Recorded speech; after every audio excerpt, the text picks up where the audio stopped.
All right, grasshoppers. So for this lecture, it's kind of part two in our discussion of Napoleon and the French Revolution and where it all goes from here. When I saw you guys last, we were talking about or I was talking about the changes that Napoleon brings, right? Like the stability that he brings to France and the fact that a lot of the French people accept this stability because they're like, hey, man, it's been too radical and too bonkers around here for too long.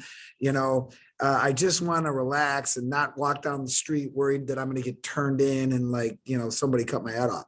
So the people of France are willing to trade a measure of their freedom for safety. And if you were sitting in class, if I was in class, I should say with you right now, we would take a look at these things together and I would ask you to talk to each other. What do you remember? But since you are there and I am not, let's kind of break it down once again. Okay. Remembering that, that the freedoms, that people get under Napoleon include equality under the law, fair taxes, a reasonable way to advance in society, right? Through schooling, military service, etc. Okay, like those are freedoms of movement and education and taxes and such that did not exist under the old feudalistic society in France. Under the old estate system, these were not the case. These are things that Napoleon kind of brings and establishes, and it's just enough for people to be like, this isn't such a bad guy, right? People are feeling good about themselves. Napoleon, brings a sense of nationalism to the French where they feel good about themselves again, right? There is more economic stability as a result of what Napoleon brought. So you've got this scenario where he has kind of raised France from the ashes, correct? Like people are willing to accept one-man rule. Of course, what are they trading, right? No personal freedoms. Freedom of speech? No, not really. Not when it comes to Napoleon and how he's doing. No real freedom of the press, the things that we think of here in America as like the First Amendment rights and all that. That stuff, not so much, right? This is a one-man show. He's in charge. You don't want to displease him. He's going to train people to serve in his armies. He's going to make people enthusiastic about being French, right? He's got economic stability, but you can't challenge this guy. You can't get him out. Okay. Even the Catholic Church, they're subservient to him. Like he is the force in France. And if the Catholic Church wants to remain in France, then they're going to play ball with Napoleon. Okay. Just when things were looking good, he decides to destabilize the whole situation. Napoleon, is a narcissist, basically. And he starts feeling like, okay, the people love me, so now I'm ready to put him to the test. And he's going to start a war. He's going to start a war with all of Europe. And he is, in a way, he is going to pull a fast one on the people of France. He's like, hey, don't you like me? Don't you like me? Don't you like me? Look at how stable everything is. All right, now to war. All right. Now he's going to sell his wars of conquest as kind of a way of getting back, getting revenge on the people that tried to take advantage of France in the middle of their revolution, right? He's going to try to we're going to get revenge on Prussia. We're going to get revenge on England. We're going to get revenge on Austria. All these countries that tried to invade us while we were down. Never mind the fact that France is the one that declared war on everybody first. But all of them teamed up against us. And now it's our opportunity to, spread French nationalism and glory by fighting this war and expanding our territories. That's what Napoleon's going to do.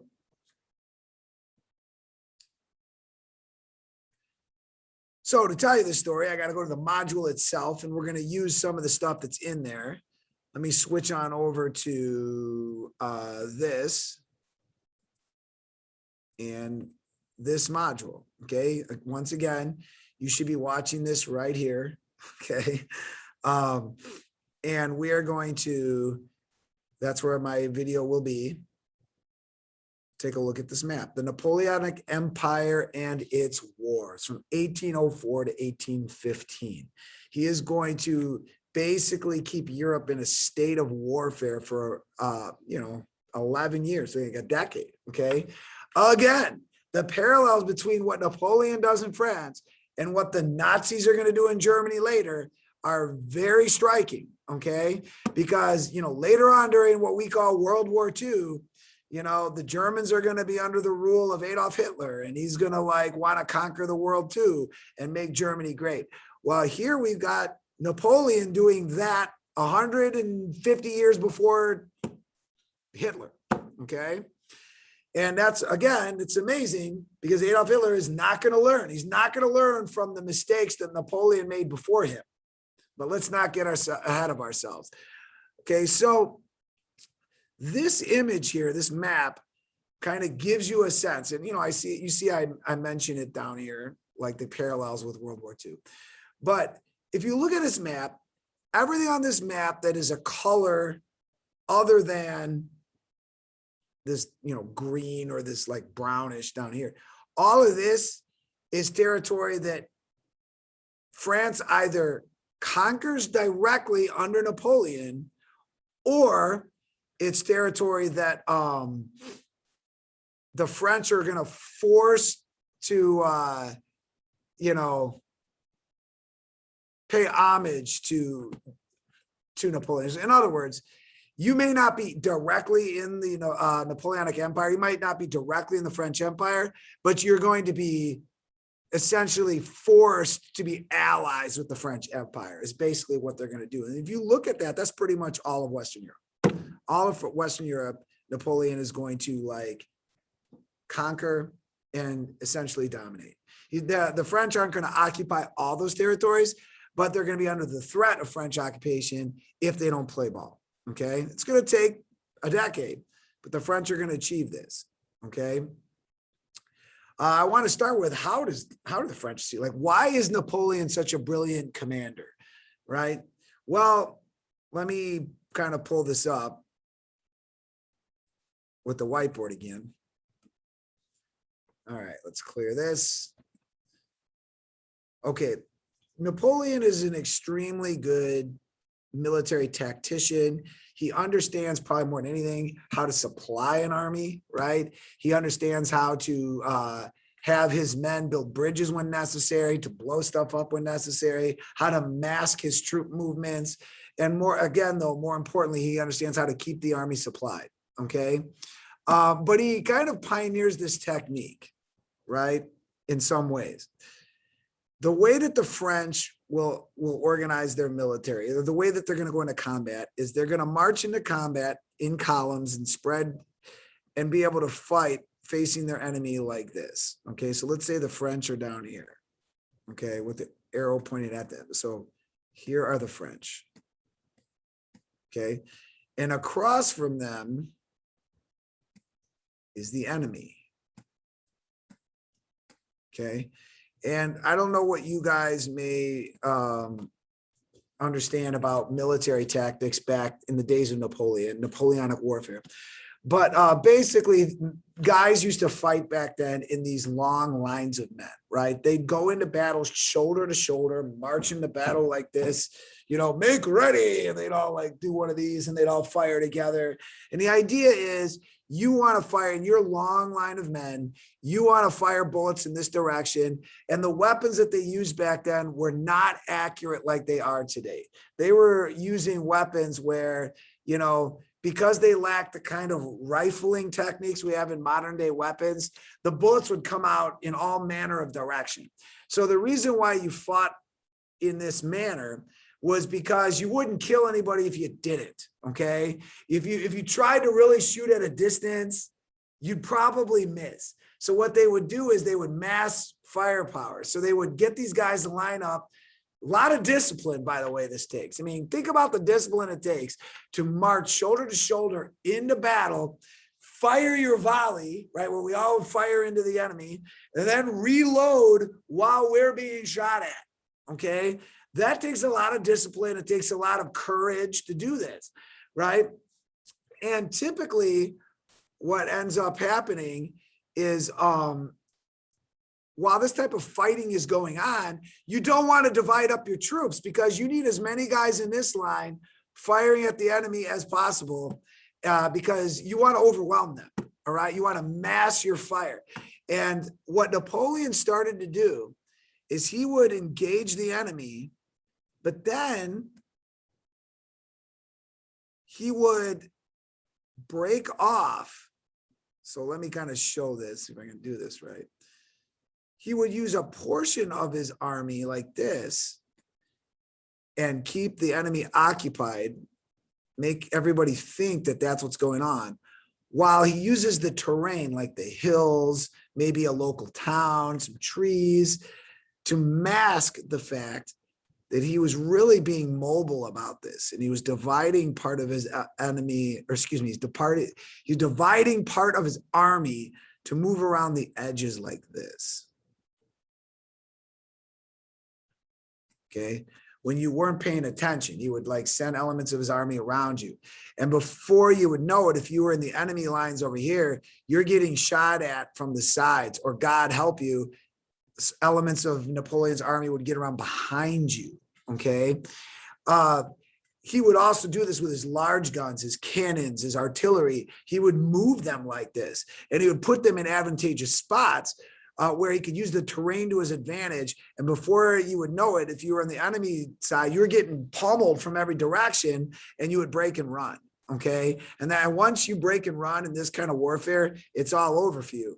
And Napoleon would know how to pursue and mass his forces again to do it again until your side was either wiped out or taken prisoner, right? He was very good at this style of mobile warfare, masking his troop movements, as well as keeping his soldiers fed and the ammunition going. Okay. He knew how to do this. So that made Napoleon very, very successful. He would win battle after battle after battle, and nobody could really match this. You know, he was that good at it, right? To the point where, as you can see from the map here, you know, he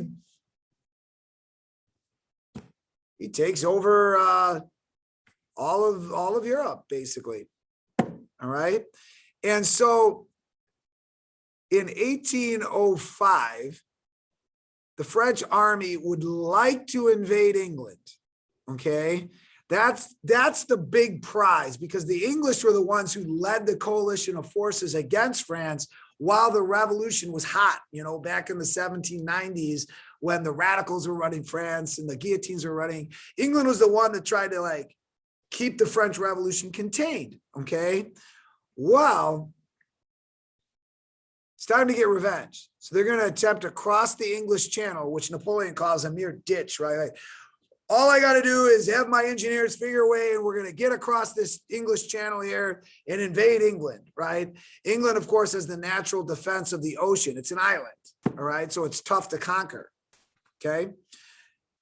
Well, the French are going to fight the British at the Battle of Trafalgar in 1805. And the French are going to lose this battle, this important battle that would have opened up England. The British Navy is too strong. And at this battle, Napoleon is defeated and unable to cross that English Channel and attack England like he wants to.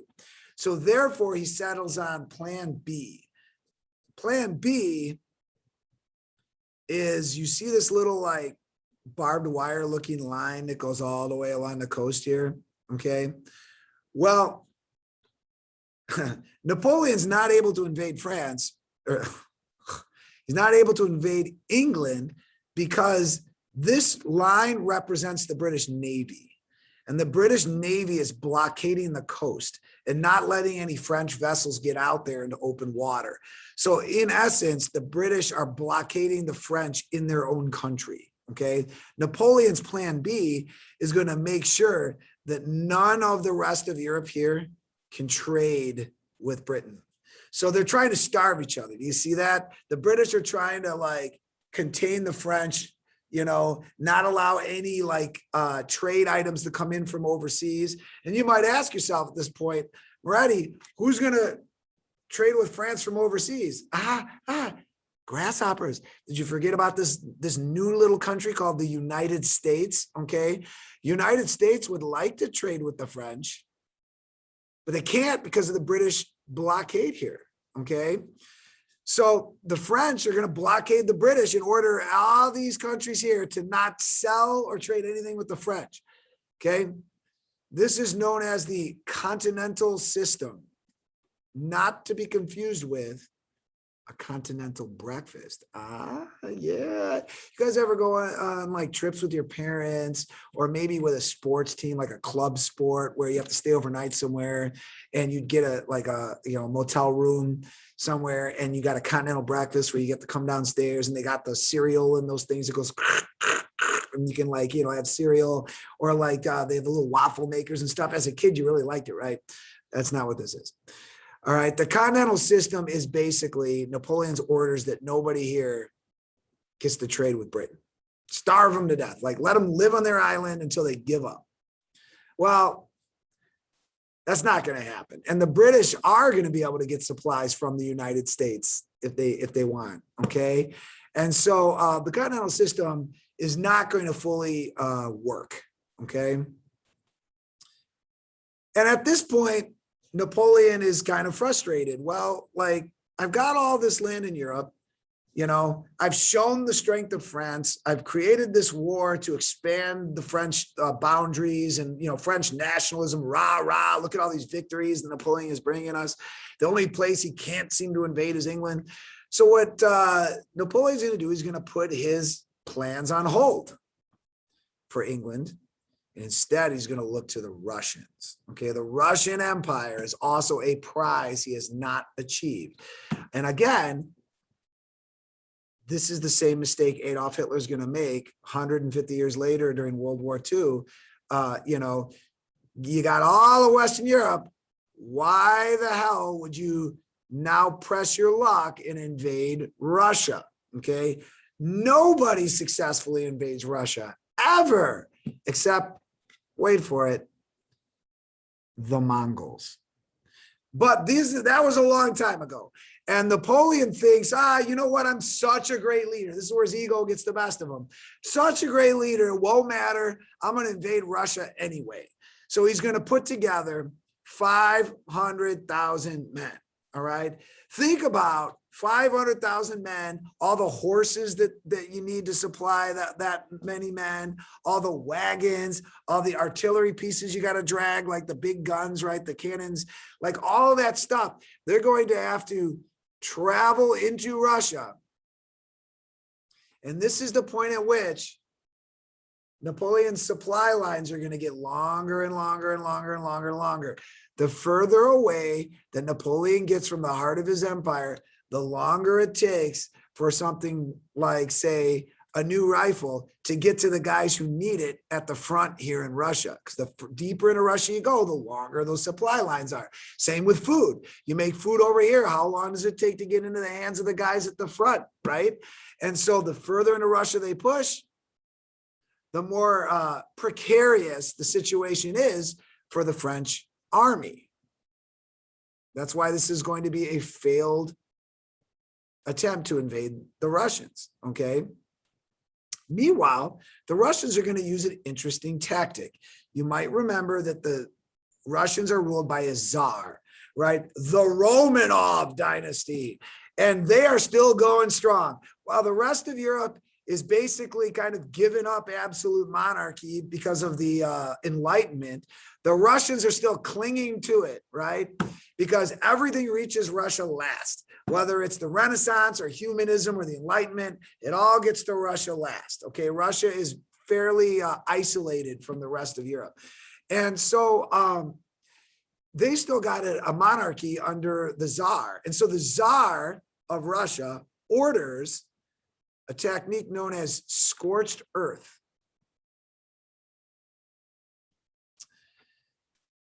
All right. So when the Russians, while the French first invade Russia, things go well, you know? I mean, it's summer. This part of Russia is flat. It's like present day Ukraine or places like, Lithuania, right? I see you, Lucas and Jugis back there, right?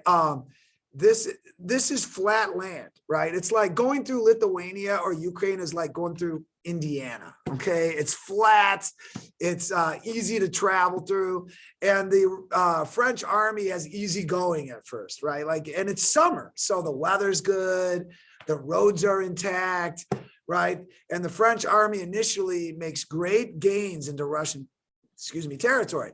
But the Tsar and the people of Russia, they kind of know what's coming. And they're like, why fight an army that is so well trained and supplied when all we really need to do is retreat in front of it and let Napoleon's guys keep coming and coming and coming, because when they do, their supply lines get longer and longer and longer. And as we get later into the year and get into the winter, the Russian people know that the weather's on their side, okay? And to make matters worse, they're going to employ scorched earth tactics, meaning the Tsar is going to order that the Russian people, as they retreat in front of Napoleon's army, they're going to burn everything.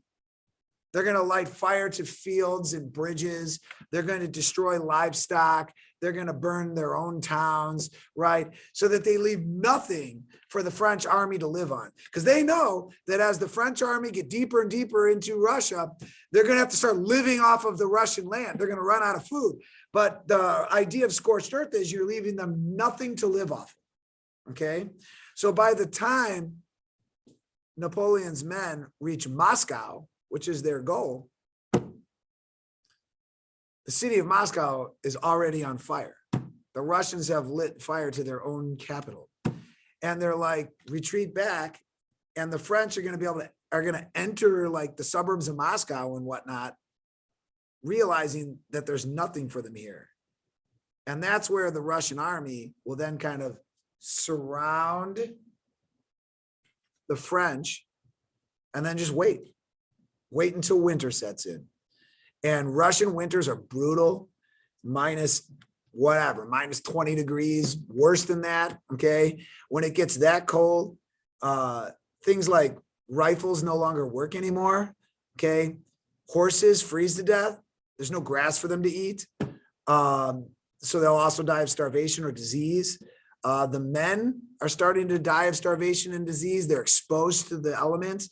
Meanwhile, the Russian army is all nice and warm with their fuzzy clothes and stuff, and they're just waiting it out. The French, they don't have winter uniforms.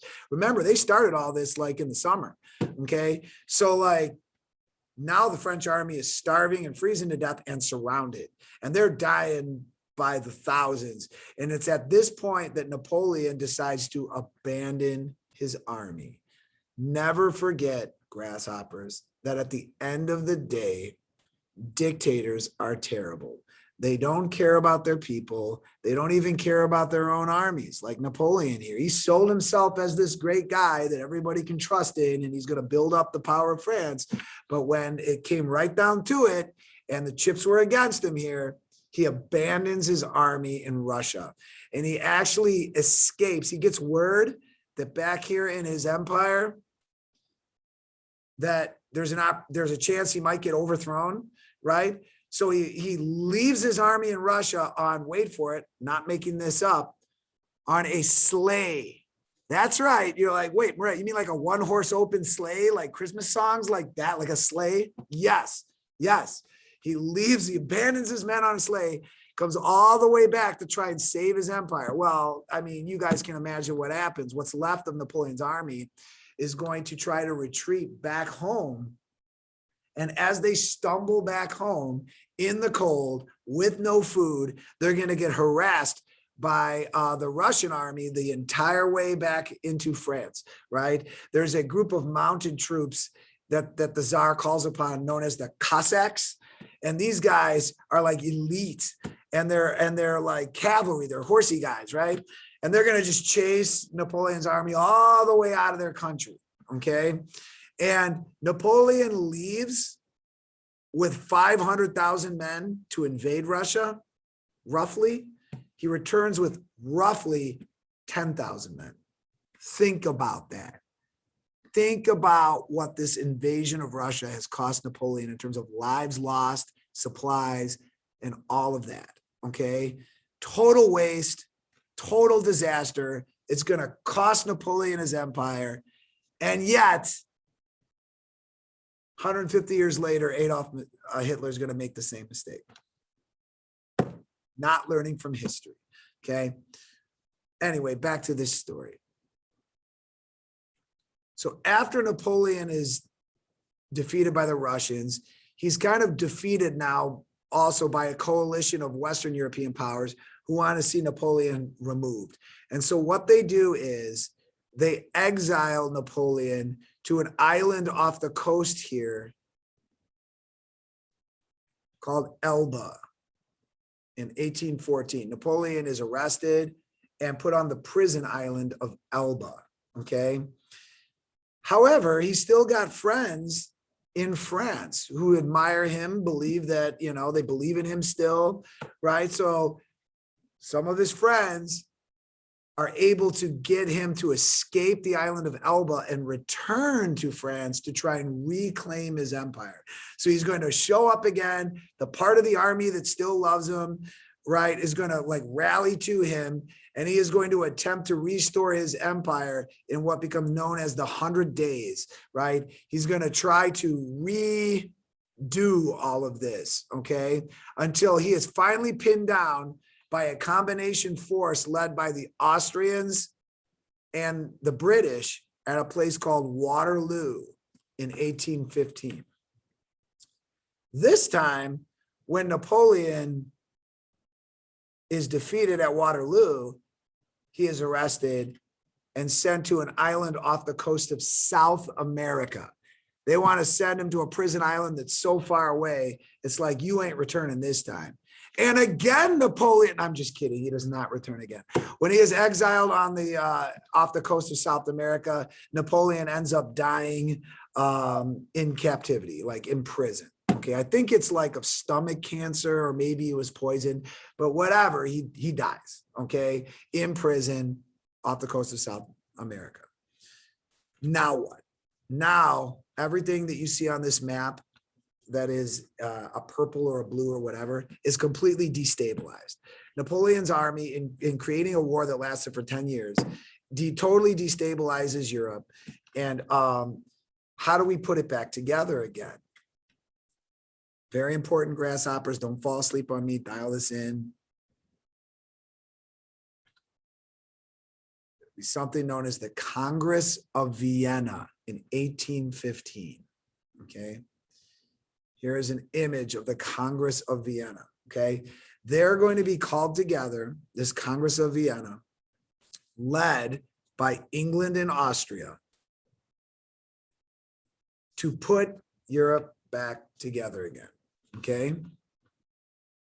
The guys leading the whole like Congress are a dude by the name of Castlereagh of England and Metternich of Austria. These are their last names. Okay. And they're the ones kind of leading this. What they are interested in is creating stability, grasshoppers. Stability, stability, stability. Law and order. Right? If we were in class together, I'd be saying to you right now, on the political spectrum, excuse me, on the political spectrum, the people that want law and order, where are they located? Right now, you should be thinking to yourself, on the right, okay? On the right, the Congress of Vienna is politically made up of people that are conservative, or even more so, reactionary, okay? The Congress of Vienna is a reactionary response to what Napoleon did in Europe, not to mention what the revolution in France created in Europe with all the instability, okay? So the goals of the Congress of Vienna, this reactionary group, are threefold. They want to restore balance of power. They're going to do this by forging alliances, okay?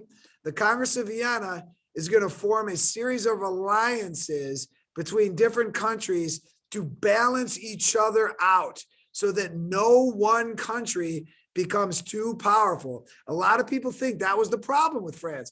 It had become too powerful under Napoleon, and so it was able to dominate, right? No more. The idea is there's going to be coalitions. These people will be in alliance. These people will be in alliance. And these alliances are designed to prevent any one country from becoming too powerful again. That is stability. Okay? Sorry, I know I'm all over the place right now. Legitimacy. The other thing that the Congress of Vienna is going to stress is putting all monarchs back on the thrones. That's what they consider legitimacy. The Congress of Vienna thinks that the legitimate rulers, remember, these are conservative and reactionary people, right? What does a reactionary want? A reactionary wants to go back to the good old days, right? Well, this is what we're talking about. A lot of these guys have some kind of connection to the nobility, the old nobility, and they want to put monarchs back on the thrones. That's how they envision. So all these places that Napoleon went through and destabilized, they're all going to get their monarchs back, including France. There will be a monarch put back on the throne related to Louis's old family. So it's Louis the 18th, and you're going to have this monarch back on the French throne. So let me get this straight, Moretti. When we started all this in 1789, the people rose up against their monarchs, executed them, and got rid of them. Fast forward a couple of decades, and after Napoleon, they're putting a monarch back on the throne. Exactly. That's why we call the Congress of Vienna a reactionary group. They're going back to the good old days, correct? Okay. Now, the monarchs that go back on the throne, like in France, they're not absolute. They don't have the same kind of power they did before, right? But it's definitely a change back towards the other direction when you're putting monarchs back on the throne, okay? And this is all for stability, to prevent a future revolution again, okay?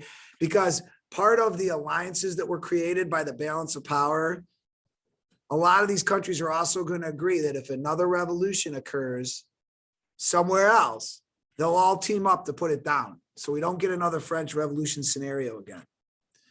And finally, the Congress of Vienna is going to make France compensate anybody that they invaded. Compensation, if you guys know, right, is paying somebody for damages.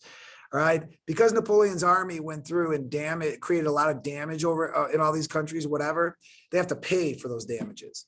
So look at what France has got now. After Napoleon, it's got a monarch on the throne again, even though they're not as powerful, and it's got to pay for all the damages it caused, right? And now there are alliances throughout Europe, okay? So I think it's pretty obvious, the answer to this question that I want you guys to talk about at the end of the period here, all right, about where the Congress of Vienna has brought this whole process.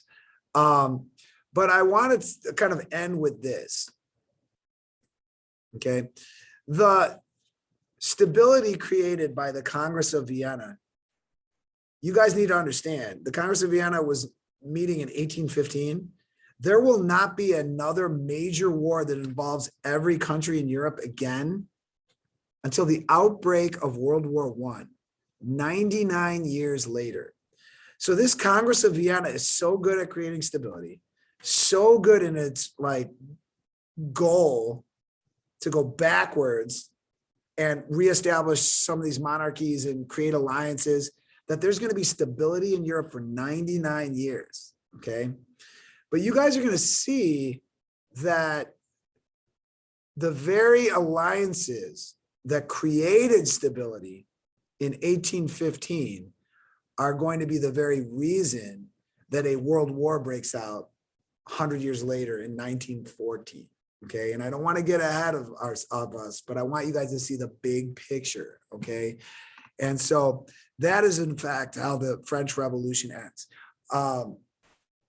Throughout Europe in like the 1830s and so, in places like the German states, or even in France itself, there will be smaller revolts that rise up as people are kind of dissatisfied with what the Congress of Vienna did. I mean, after all, the whole point of the French Revolution in 1789 was to give people more power, right? But then the Congress of Vienna puts these monarchs back in place, right?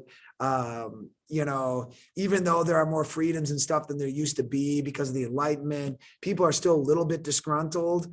But every time these little mini revolts are put down throughout the 1830s by force fairly easily. And Europe remains a stable place, like I said, until World War I. So that's where we're going to end it. The next time that you guys are in class, you're going to be asked to write a journal entry describing how much change you think took place as a result of the French Revolution. Okay. Thanks, grasshoppers.